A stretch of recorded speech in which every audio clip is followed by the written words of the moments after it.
লক্ষী তোমাৰ অভাৱ বৰকৈ অনুভৱ কৰিছো চোৱাচোন ঘৰখনত এইবোৰ কি হৈছে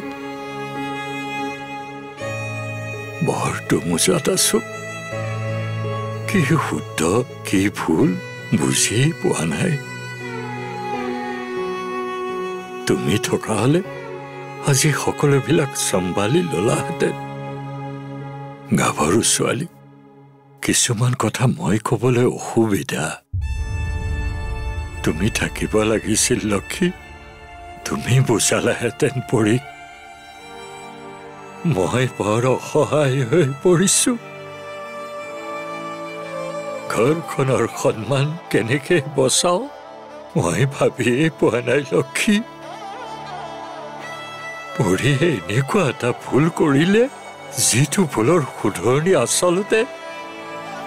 কি হ'ব মই ভাবিয়েই পোৱা নাই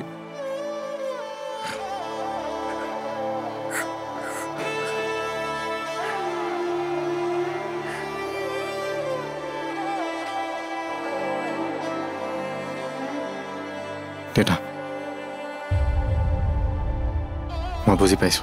তুমি বহুত কষ্ট পাইছা তথাপিও তুমি ষ্ট্ৰং হৈ থাকিব লাগিব আচলতে তুমি আৰু মা নথকাৰ বাবে আমিবোৰে হঠাতে জীৱনৰ ভাৰসাম্য হেৰুৱাই পেলাইছিলোঁ কেতিয়াবা কেতিয়াবাতো কি ভুল কি শুদ্ধ বিচাৰ কৰিবলৈ সক্ষমেই নাছিলোঁ সেইবাবে আচলতে সন্তানক পৰিচালনা কৰিবলৈ মাক দেউতাকৰ প্ৰয়োজন তুমি এতিয়া আহিছা যেতিয়া সকলো ঠিক হৈ যাব চিন্তা নকৰিবা তুমি যি কোৱা সেয়াই হ'ব এখন ঘৰত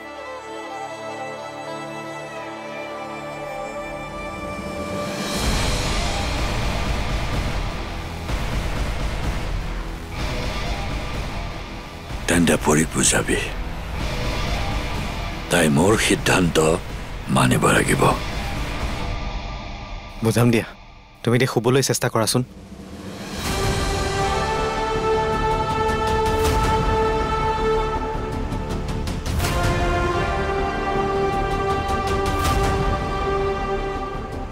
কেনেকে শুম আহিব জানো টোপনি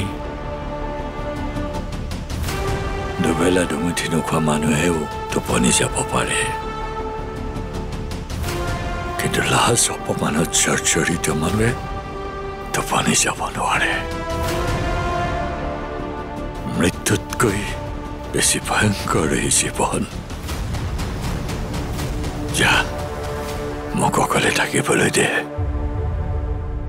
দেউতা যা বুলি কৈছো নহয়